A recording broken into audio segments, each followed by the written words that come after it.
오늘의 말씀 창세기 40장 1절에서 11절 말씀입니다. 그 후에 애굽 왕의 술 맡은 자와 떡 굽는 자가 그들의 주인 애굽 왕에게 범죄한지라. 바로가 그 두 관원장 곧 술 맡은 관원장과 떡 굽는 관원장에게 노하여 그들을 친위 대장의 집안에 있는 옥에 가두니 곧 요셉이 갇힌 곳이라. 친위 대장이 요셉에게 그들을 수종들게 하매 요셉이 그들을 섬겼더라. 그들이 갇힌 지 여러 날이라. 옥에 갇힌 애굽 왕의 술 맡은 자와 떡 굽는 자 두 사람이 하룻밤에 꿈을 꾸니 각기 그 내용이 다르더라. 아침에 요셉이 들어가 보니 그들에게 근심의 빛이 있는지라. 요셉이 그 주인의 집에 자기와 함께 갇힌 바로의 신하들에게 묻되 어찌하여 오늘 당신들의 얼굴에 근심의 빛이 있나이까? 우리가 꿈을 꾸었으나 이를 해석할 자가 없도다. 해석은 하나님께 있지 아니하니까 청하건대 내게 이르소서. 술 맡은 관원장이 그의 꿈을 요셉에게 말하여 이르되 내가 꿈에 보니 내 앞에 포도나무가 있는데 그 나무에 세 가지가 있고 싹이 나서 꽃이 피고 포도송이가 익었고 내 손에 바로의 잔이 있기로 내가 포도를 따서 그 즙을 바로의 잔에 짜서 그 잔을 바로의 손에 들여놓으라. 아버지 집에서 채색 옷을 입고 지냈던, 사랑받고 지내던 그 요셉이 하루아침에 그 채색 옷이 찢겨지고 강제로 노예가 되어서 또 애굽에 끌려가서 거기서 고생하다가 그러다가 억울한 누명까지 뒤집어 쓰고 감옥에 갔던 그런 이야기가 지금 진행 중에 있습니다. 사실 그 모든 극적인 일들이 벌어지기까지 어떠한 일들이 있었는지 우리들이 궁금한 이야기들, 즉 그 성경에서 구체적으로 기술되어 있지 않은 어떤 빈자리라고 할까요? 그런 이야기들이 사실 많이 있습니다. 저 개인적으로는 도대체 요셉이 어떠한 심정이었는지, 어떠한 처음에는 어떠한 마음가짐이었는지, 어떤 기도를 올려드렸는지, 그러던 요셉이 어떻게 이렇게 형통한 자가 되고 그 어려움 중에서도 하나님을 바라보게 되었을까 하는 그 요셉의 개인적인 속마음, 그간의 갈등과 번민, 이런 것들이 참 궁금합니다.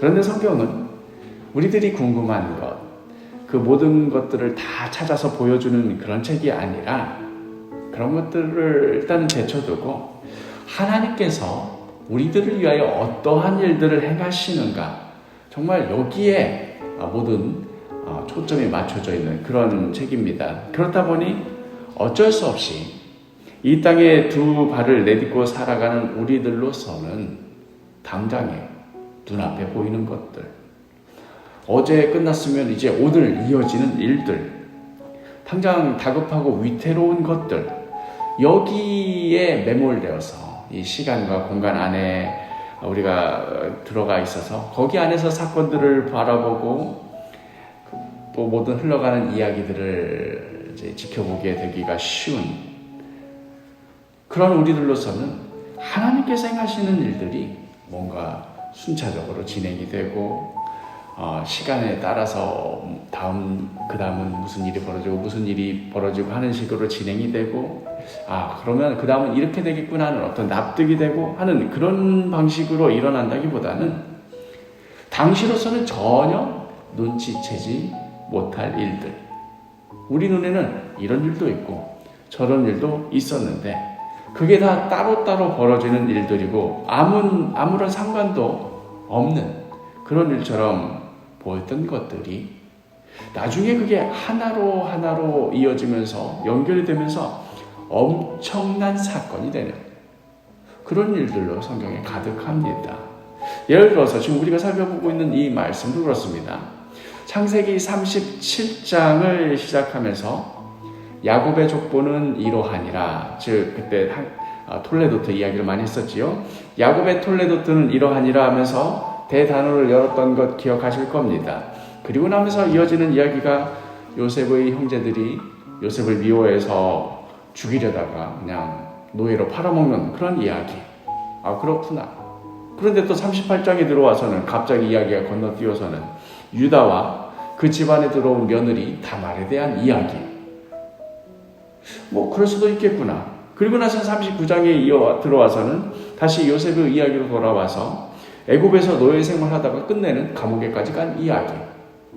안 됐구나. 그리고 건너뛰고는 오늘 이제 이야기로 이어지는 건데, 이 각자 사건들이 당시로서는 이게 무슨 상관이 있나. 물론 우리는 전체 이야기를 다 알기 때문에 그것들이 이렇게 연결이 되지 않고 우리가 그 연결선상에서 보는 습관 때문에 다 같은 이야기고 뻔한 이야기라고 생각을 하지만, 그 시대, 그 시간, 그 공간을 살아가는 그 한 사람 한 사람 개인으로서 그 일들이 벌어진다고 생각을 해봅시다. 이게 무슨 상관이 있는가? 오늘 읽은 본문도 사실 지금 야곱의 톨레도스 이야기 시작했으니까 야곱은 지금 자식을 잃었습니다. 요셉이 죽은 줄로만 알고 있습니다. 그리고 나서 요셉이 노예로 팔려가든 감옥으로 가든 지금 야곱에게 있어서는 그게 어떤 의미가 있겠습니까? 전혀 알 수 없는 이야기입니다. 요셉 그 개인으로는 노예가 되었다가 심지어 죄수까지 되어서 삶의 희망을 잃었습니다. 이거 어떻게 하면 좋나? 그러는 중에 그 다음에 이어지는 이야기가 뭐냐면, 우리가 다 아는 이야기라 당연히 이런 이야기가 이어져야지라고 생각하지만, 그 이야기를 만약에 감옥에 있는 그 요셉에게 들려준다면 나더러 어쩌라고요. 그러거나 말거나 나랑 아무 상관없는 이야기 아닙니까? 하는 이야기입니다. 오늘 본문 1절과 2절이 그 후에 애굽 왕의 술 맡은 자와 떡 굽는 자가 그들의 주인 애굽 왕에게 범죄한지라. 바로가 그 두 관원장 곧 술 맡은 관원장과 떡 굽는 관원장에게 노하여. 이 성경이 정말 할 이야기가 그렇게 없나. 애굽의 궁정에서 벌어진 일이 거론이 됩니다. 지금 야곱 집안일도 복잡해 죽겠고 유다 집안일도 복잡해 죽겠고 요셉 홀로 당한 일도 정신없어 죽겠는데, 거기다 대고 아무런 거리가 없어 무슨 상관이 없어 보이는 애굽 궁정에서 벌어진 일이 거론됩니다. 이 땅에서 살아가는 우리들로서는 다 각각 제각각 벌어진 사건들입니다. 성경이 정말 집약적으로 하나님께서 행하시는 그 일들의 핵심적인 줄기들만 지금 이렇게 기록하고 있기 때문에 우리가 이렇게 건너뛰어서 이야기가 진행된다, 다 따로따로 진행된다 그렇게 보이지만, 사실 그간의 그 빈자리라고 할까요? 그 모든 눈물 나고 마음 상하고 억울하고 괴롭고 했던 이야기들을 다 늘어놓고 나면 하나님께서 지금 무슨 일을 행하시고 계시나는 것들이 다 파묻혀가지고 더더욱 우리 눈에 보이지 않게 될 것입니다. 그러나 요셉과는 아무런 상관이 없어 보이는, 야곱과는 더더욱 상관없어 보이는 애굽 궁정에서의 일이 나중에 어떻게 연결이 되는지, 또 아무런 상관이 없어 보이는 유다와 다말 사이의 일이 하나님의 뜻 가운데 어떠한 역할을 하게 되는지, 그 당시로서는 보이지 않지만 하나님의 손길 안에서 이 모든 것 하나하나가 다 기가 막히게 연결이 되어서 하나님의 선하신 일을 만들어내는데 다 모여지게 되고 기여를 하게 됩니다. 그렇다는 말은 무슨 말입니까? 성경이 그런 이야기구나.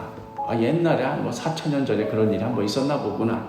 지금 그거 보여주려고 성경 우리가 보는 것 아니지 않습니까? 그렇단 말은 무슨 말입니까?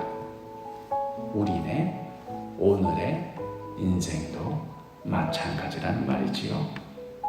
이렇게 복잡한 우리 인생살이에 정말 하루하루 정신없는 일들에 매몰되어서 뭐가 어떻게 돌아가는지 우리로서는 알 도리도 없고 하루하루 헤쳐가느라 정신없을 뿐이지만, 그리하여 지금 우리를 위하여 준비되고 있는 일들이 어딘가에서 기록이 되고 그거 지금 벌어지고 있다라고 우리한테 알려줘봐도 그거다 보고 어쩌라고요. 애국 궁정에서 벌어진 일이 나랑 무슨 상관이 있습니까? 유다 다말 둘 사이에 정말 부끄러운 일들이 벌어졌다는 게 그게 지금 내가 죽겠는데 그게 어쩌라고요 하는 일들일 뿐이겠지만, 그게 다 연결이 되어서 하나님의 놀라운 역사를 이루신다는 것.